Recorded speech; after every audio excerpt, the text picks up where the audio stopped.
Escape the Mind Reviews, Episode 3. My name is Brandon, and I am joined by the Soulless Samurai, and we are here tonight to cover Castle Rock, Episode 3, Season 2, Ties That Bind. How you doing, Soulless? Doing well, B. How are you? I am doing well. Excited to get into the episode, and it's going to pick right up from where the last one left off. We got Anne in her Jeep getting hit by the scarab beetles, and we got undead Ace standing behind her. Right when the episode picks up, we see her kind of get out of the Jeep, and she's staring him down, and she's getting ready to, take off into the house. And immediately, she just kind of takes off, gets in the house, shuts the blinds, and she's, thinking to herself, did I actually see this, or did I not? Yes, and we're left questioning the same thing. And we talked about this in episode 2 with her being the unreliable narrator. She's even starting to wonder if her own mind is reliable at this point with what she's seeing, because she knows she killed him. She saw him drop down the hole, and now he's standing there, and it's like, what am I gonna do? Is this real life? So right after that, we can see that Abdi is there, and he is getting ready to bust his way out of the chair, and he kind of does a cool little spin move in the elevator and gets himself away from the dog. Even after all that, even after essentially getting put in this position and getting interrogated, he still decides to take Pop to the hospital. Yeah, you wonder what his motivation is there, because obviously he doesn't see him as family anymore. I was surprised. I really was, because, if I know I would kind of question if I was in that situation where the person thought so little of me to put me in that situation, why would I think so much of them to then get them to the hospital? Right. And then makes another surprising move when it appears that Ace is gone, and she leaves to check on the construction site to kind of clarify her idea as to whether or not this is really in her mind or whether it's real life. But and if you never go back to the scene of the crime. For real. But if you're in, why are you going to leave your daughter in that cabin or lodge or what have you when you have undead Ace lurking around, and you just leave a note that says, start packing now? You don't say, look out for the undead dude who might be outside. That's a very good point, man. But she obviously, when she's on a mission, she gets tunnel vision. Yeah, for sure. So Anne then goes to the Marston house because she thinks that possibly where she came out of the house with the homeless folk inside, maybe that might have something to do with it. The large Somali gentleman that we saw that got axed in episode 2, she ends up... Hassan? Yeah, his name is Hassan. She ends up running into him in the kitchen, and he's covered in goo that we've seen from the previous episodes. His head wound seems to be healed, and he's wolfing down some raw eggs in the kitchen. Shell and all. And that was a little off-putting. A little bit. Yeah. So she's a little off-put, and she runs out the front door. And that was after she found the locked door. Oh, that's right. Yeah, thanks for bringing that up. Yeah, you know from Castle Rock, locked doors are not a good thing. Nope. So Pop wakes up in the hospital, and Nadia tells him that Abdi dropped him off, but is now missing. Yeah, she also informs him that he had a mini stroke. Yeah, and so when Pop comes out of it, he's wondering if he hurt Abdi, and Nadia's like, what are you even talking about? And then she kind of runs off to figure out if her brother's okay. Right. So right after that, we get the Stand By Me scene. We see Chance show up, and she's asking Joy, hey, do you want to go see a dead body? Yeah, right. And she mentions that with the dead body part, there's kind of a thing that goes on with the town and the lake, right? Yeah, she said that bodies usually end up being dumped in the lake, and that, quote, everything bad starts at Castle Lake. And it's interesting because in season 1, that's where Henry Deaver was found, was on the frozen over Castle Lake. Yeah, and I believe the kids mentioned at one point, too, that that's where the warden of Shawshank, quote-unquote, 86'd himself. Yeah, that's right, from the very first scene to the first episode. Right, and they did find the body, but they never found the head. And so the kids eat some pop brownies. Chance kind of gave them the Joy without her foreknowledge. Rude. And they take a little canoe ride. And during the canoe ride, the kids kind of lose their paddle, and Joy jumps in with her freshly sewed together wound into the lake water and goes to fish out the paddle, and she mentions hearing a strange noise from the bottom of the lake. Yes, and we also find out on the boat trip that Chance is emancipated. Oh, yeah, that's right. Yeah, that she's emancipated from her parents. Yeah, which... It would explain why you never see him around. Very true. And now I mean, obviously, Chance is a rebel. She marches to the beat of her own drummer, but now we know that she doesn't have any parents, and her that plot thickens a little there. She has no parents. She has readily available access to Burner phones. yeah, burner phones, drugs. Yeah, She's definitely got a way of taking care of herself, shall we say? very true. Isn't afraid to dose a good friend. It is rude. Yeah. So one of the Good things old that I days. thought was funny is when Joy goes on her rant of fucks when they're on the canoe, and she's like fuck, fuck, fuck, fuck, fuck. Because I had a friend when I was growing up that went to we'll say like religious school, Okay. and whenever they would curse, they would over enunciate it so much, and it was always so hilarious. Like they had to make every single syllable worth it, you know. And that's kind of what I got from her when she was doing it, because she said she's not allowed to say curse words because of her mom, and so she just kind of goes on this curse laden rant on the boat, and that's what that reminded me of. Yeah, seemed very cathartic. That was also when they realized that she was getting high. Yeah, yeah. You know, I have sometimes that, you know, in the past when I partook that would happen. You know, you get a little chatty Cathy. It happens. Yeah. The walls come down. So Chance reminds Joy at the end of the scene to make sure she keeps her phone on, and Joy gets back to find that her mom has basically torn the entire house apart. So Anne's in the bathroom, and Joy can see that something's going on, and Anne basically lets Joy know that she thinks the doctor is poisoning her with her medication, which if you're Joy and you think about like, all right, your mom's barely holding things together, and now she's not even starting to trust the pills. Yeah, that was the one thing that was supposed to save her. No longer working crutch. And I wonder if Anne kind of thought if that was making her see Undead Ace, or if that's what provoked her to kill him in the first place. Like, if she would have reacted the same way if her medication wasn't off. Like, Yeah, I think a little of both. I think we all know what was going to happen whether she had the medication or not, but, you know. True. Every step of the way, Joy is getting way less trusting of her anyway. I think with all due everything, like, I think she has all due reason to feel that way. Yes. So Anne's basically like, all right, man, I got to tell you something, but you need to hear me out, which is never a good sign. No. Bear with me. So she basically tells her that she killed a guy, the dirty bird, that threatened her and her mom. And so Anne basically said she had to end him, but she cleaned it up so good that she herself couldn't even find a trace of it. There's that compulsive cleaning again. She tells Joy that Ace came back from the dead after she's been at the lodge without her mom around all day, I might add. I'll be like, you couldn't have told me this earlier? But I think at this point, she really thinks her mom's losing it, that she just can't hold it together at this point. And you can see as she's on her rant, Joy kind of reaches into her purse, pulls out a syringe, and gives her mom the old stabby in the back. Yeah, literally. And yeah, as Anne collapses, she keeps saying that they were only for emergencies. Which, to be fair to Anne, seeing an undead guy, you're trying to say, hey, I'm trying to do something rational here to explain to you this insanity. So here's what happened. And you know you're so far down the rabbit hole at this point that that's going to be what you would expect Joy to do. But that's why she says, like, hey, hear me out. So I kind of feel for Anne in that, like, she's finally at the point where she knows she can't keep lying. Yeah. She's got to do something to keep Joy on her side. So I'm going to give her enough to kind of keep this into, you know, I'm not going to give up everything, but I'm going to give up enough.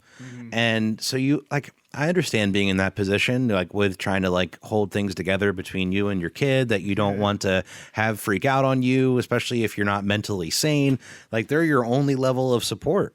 Yeah, very true. But then from Joy's point of view, she's just seeing her slowly degrade. Oh, yeah, absolutely. So we do find out after this that Abdi took Pop to the hospital because he knew that Nadia would be like devastated after everything happened with her mom.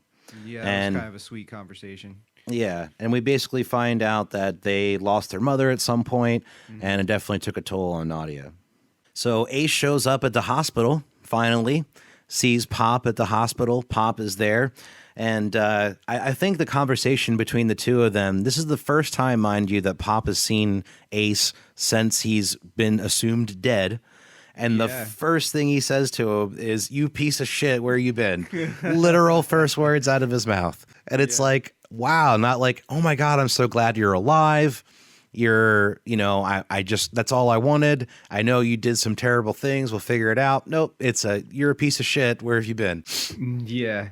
And, but like, I think his response hit me a little harder because he says dairy. And we're not talking Dairy, right? No, Derry. It's a setting for many of Stephen King's stories, including the home of Pennywise in It. So that brings up an interesting quandary then. Do you think that Ace is inhabited by Pennywise?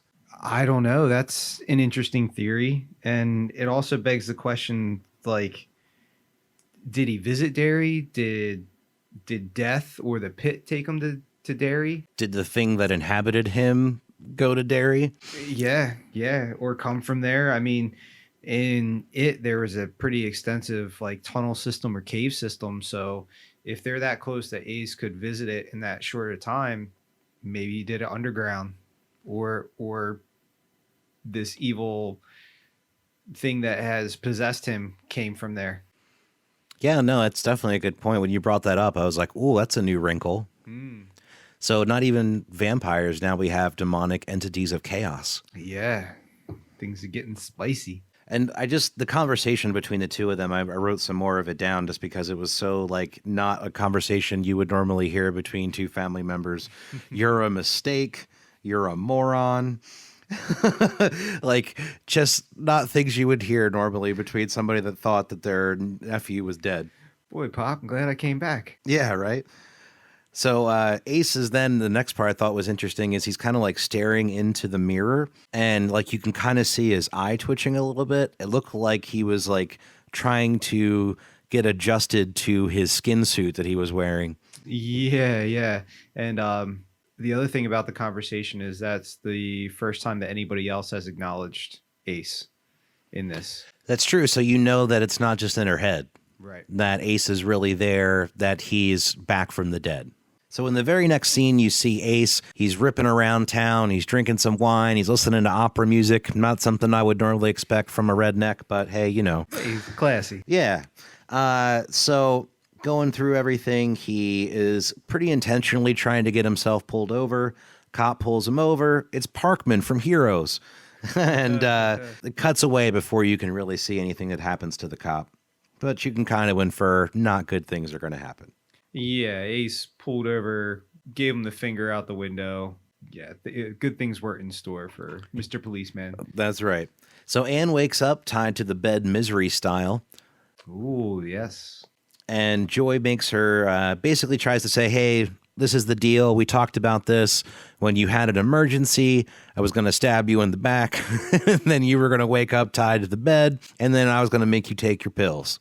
Which I think is interesting because what dynamic can you imagine having to sit down with your kid to say, "Hey, I might hurt you at some point or try to hurt you, and I need you to kind of defend yourself. So I'm going to put something in my purse, and you can feel free to stab me with it if you ever think I'm going to hurt you."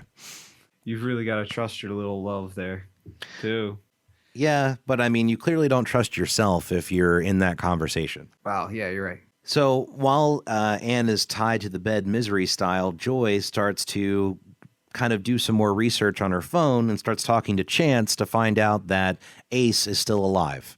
So to her, Mom's really lost it because she thinks she killed this guy, and in reality, he's still alive, but what she doesn't know is he's actually back from the dead. Yeah, but in her head, it verifies her assumptions and her actions. And it also gives Joy a way to have a way out of the unreliable narrator that is her mom, because now she can check the internet. She can try to substantiate evidence a little bit, where before she had to just take her mom at face value, whatever she said. Yeah, very true. And I think it's funny how when Anne wakes up and she's talking to her, she's like, look, we didn't define emergency. I think we can talk about this. Maybe you should let me out, and then we'll further define what an emergency really is. You said you'd say that. Yeah, exactly. And she's like, you got to take your pills. And she's like, my medicine's off. And she's like, nope, you said you'd say that too. They kind of go back and forth. And then Anne finally is like, all right, fine, I'll take my pills. She gives her the pills. And when Joy leaves, Anne spits them out. So next is probably one of the more creepier scenes that are in Castle Rock without it being creepy. Just the verbiage of the situation. So Ace meets the real estate lady at his house, at the Marston house, and he asks her a very odd question. He asks her if she's still able to have children. That's super creepy. Yes. I think I would have left at that point if I was the real estate lady. Got to make that sale. Yeah. So it looks like Ace is already starting to make renovations to the house, which I thought was interesting. You can see that things are like he's got some scaffolding up. He's starting to make some repairs. I wonder what he's preparing the house for. Home Alone style defense. Yeah. So the real estate lady, as she's like showing him around the house, ends up finding Parkman, the cop that had pulled over Ace, and he's in the tub and he's covered in goo. We can quickly infer that the real estate lady is probably going to meet the same fate. Yes. Yeah. Because, Ace appears behind her with a heavy chain and then cuts to commercial. Yeah, basically. And sponsor. So Anne and Joy have a back and forth about letting Anne out. Joy realizes right before she's about to let her mom out that her mom has not been taking her pills. During their back and forth, before she finds out that her mom wasn't taking her pills, Anne tells Joy that her father is dangerous.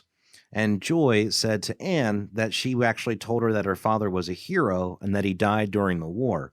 And Joy basically calls out Anne for lying.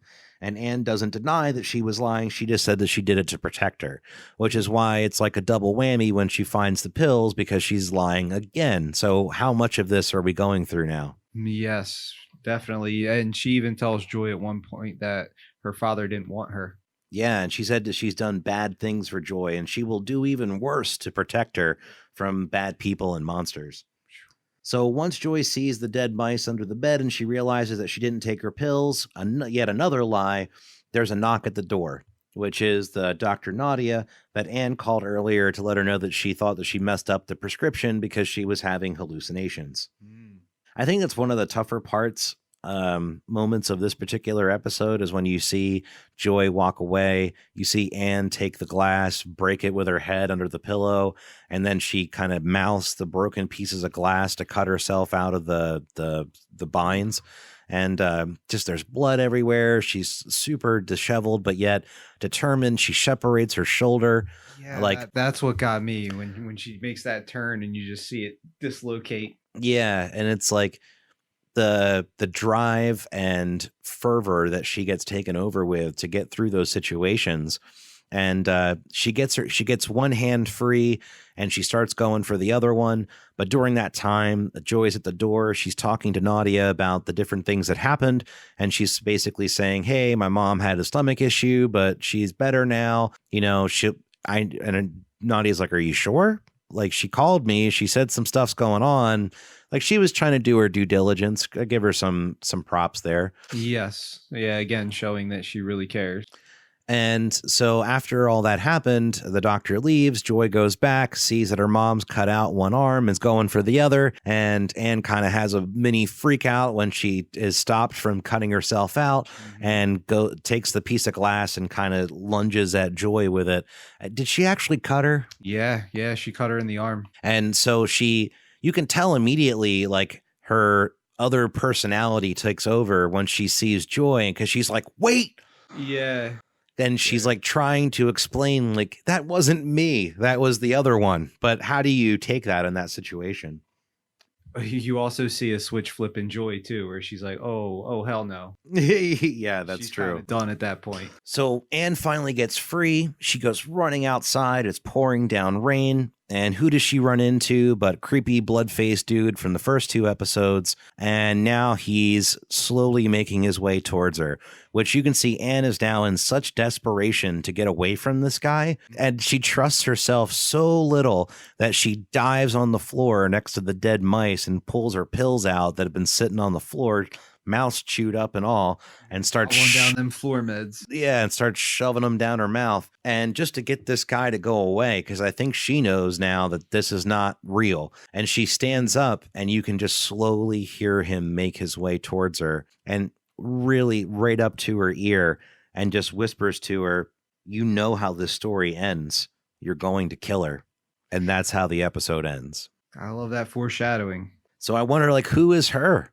Is that Joy? Is that Nadia? Is that someone yet to be named? Yeah. Ooh, that could be many different people. The one thing that I found fascinating too was I have a habit of watching TV and movies and stuff with subtitles on, and I'm really curious who this guy is because it says tall man in all caps. Huh. But he's the guy from the beginning, right? The guy. Yeah, the guy in the road and the whole nine. Yep. The first thing that comes to mind for me is actually from one of my favorite horror movies that's not Stephen King, but The Phantasm from 1979. Oh, I haven't heard of that. No. Oh, it's slightly campy. I mean, it's a 70s horror movie, but they end up battling this guy, not unlike what's his name? Kurt Barlow. Okay, yeah. Just this evil guy that lives in the cemetery, and his weapon of choice is these flying spheres that he would throw out, and they would like attack you once they got to you. These like sharp knife like things would come out. Oh, okay. Cool. When was that, you said? 79. 1979? Yeah. I really like where this is going because things are really starting to seem to fall off the rails here. So it seems like things are definitely, like with Stephen King, you always have chaos. Yes. And you definitely have a lot of things that are moving towards that chaos right now. Yes. Yeah. Things disrupting and breaking things apart. But then you also always have something trying to hold it together in some regard, too. So out of 10, what would you rate the 3rd episode of Castle Rock Season 2? Things are getting pretty tense. Again, I'm really enjoying all the references and such. I'm going to go with 8 this time. It's escalating. I'm going to give it a little better rating. This one was very gripping. And now we are getting some answers as far as we know that Ace is definitely back from the dead. Yeah, I'm going to go 7.5. I liked it better than the first 2. We're building towards something. We're moving in a better direction here. So I'm definitely happy about that. The episode was moving super fast. I definitely enjoyed that we've picked up the pace overall as the season's been moving on. Yeah. And we're flashing back, we're flashing forward, we're getting more story ideas and things. You know, I wonder the Mogadishu bit, is that Black Hawk Down? No, that did take place in Somalia. You're right. So it could be. I wonder if Pop was one of the guys that was on the helicopter that crashed and then was trying to make their way out, or if he was like in a separate sort of thing, because there were people that were stationed there, you know. Yeah, it was definitely an ongoing conflict. Actually, my dad's cousin was one of the people that was on that helicopter. Really? Yeah. Wow. His aunt and uncle actually found out from the news before the army that their son had passed. Holy cow. Yeah, that's crazy. That movie is visceral. I can't watch it because of the close connection to my family. Yeah. Whew. Yeah, probably wouldn't. It's tough. It's a tough movie to get through. Yeah, I'm sure. It's any of that stuff like Band of Brothers, all those things are always like kind of tough to watch. I have some family members that are in the military too, so I can only imagine, you know, having to go through things like that. It's definitely not a fun situation. So, all right. So you said you're going to go for an 8 for this one. I'm going to go 7.5, and I'm definitely happy to see that so far. I'm happy with the direction of season 2. I think it's different than season 1 a lot because season 1, like I said, very cerebral. This one I feel like is much more visceral. There's way more blood and guts and things going on in this season, I feel like, than what you had in the first one.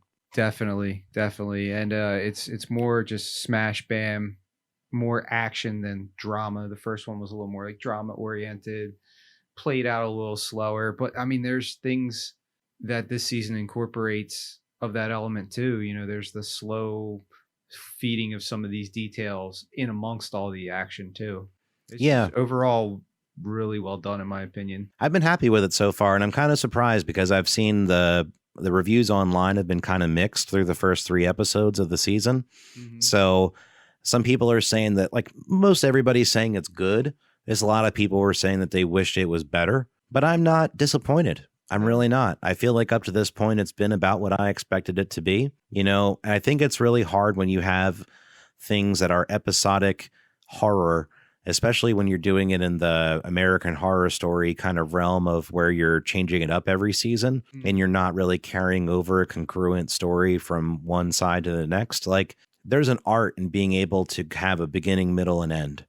And that's one of the things we joked about before, that J.J. Abrams has had kind of a struggle when it gets to that end part and the conclusion section. Right. Like, but everything up to that has been gravy. Like, and many, like Lost, the first 3 seasons were probably some of the best television I've ever seen in my life. And then it just takes a dive off a cliff. So it's, with this, I think there's an art to being able to do that in a short timeline because you only have 1 season.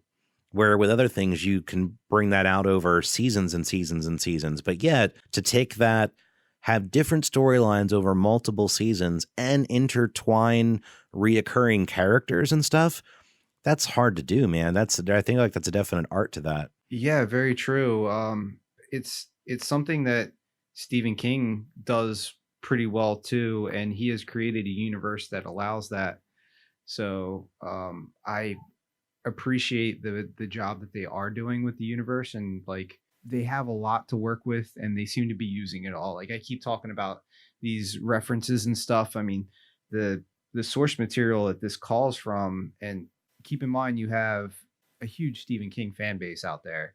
I hope more Stephen King fans are watching it because they definitely plant these references and Easter eggs all over for the fans. But I feel like you don't even really have to be a huge fan to get into the show. And that was actually going to be something that I was going to ask you. One of the comments I saw online was people saying that the show was relying too heavily on Easter eggs without enough story. And I don't feel that way at all.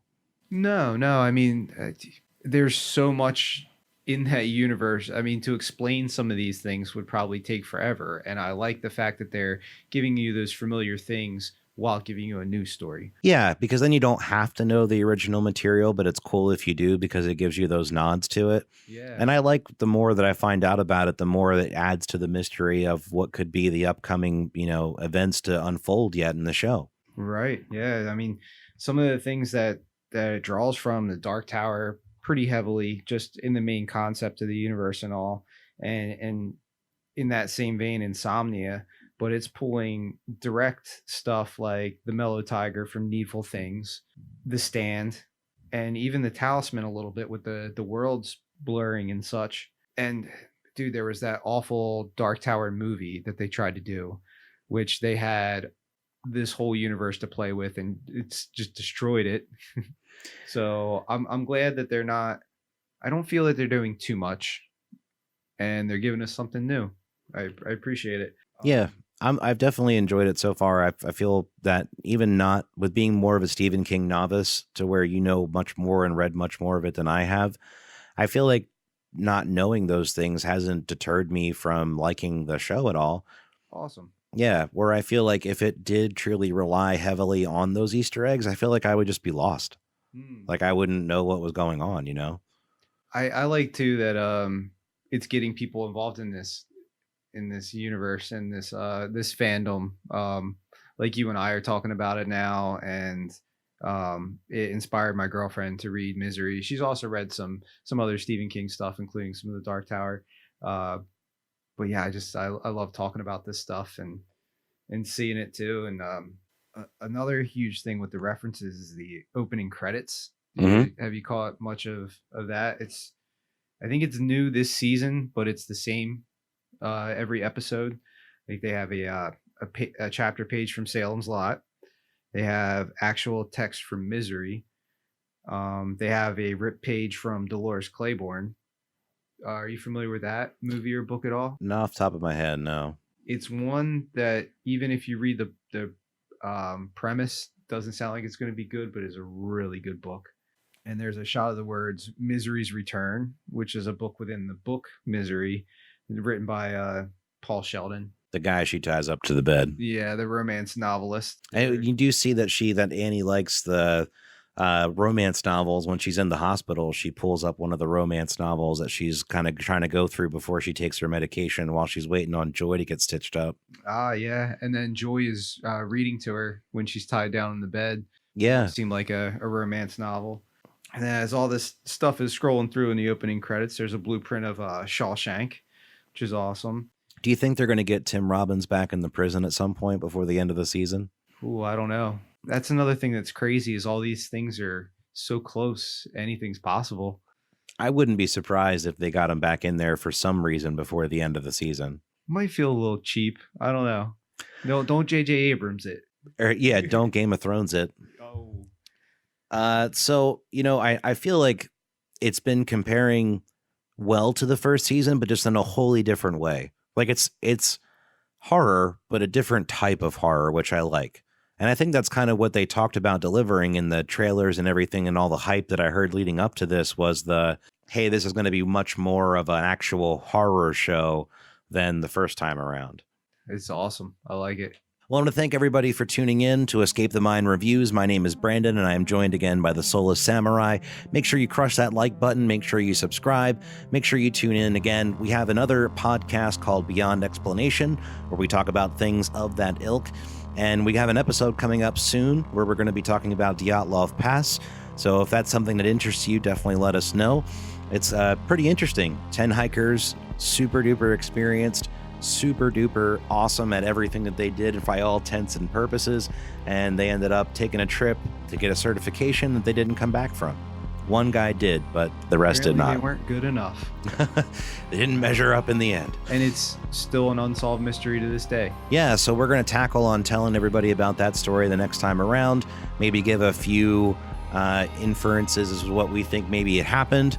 But I think that'll be interesting because we're not going to tackle a specific TV show this time. We're just going to literally get a topic, and we're going to tell you guys basically everything that we know about it, and then have a little bit of discussion as to what we think about the whole thing. Yeah, I enjoy stories, and this is a pretty wild story.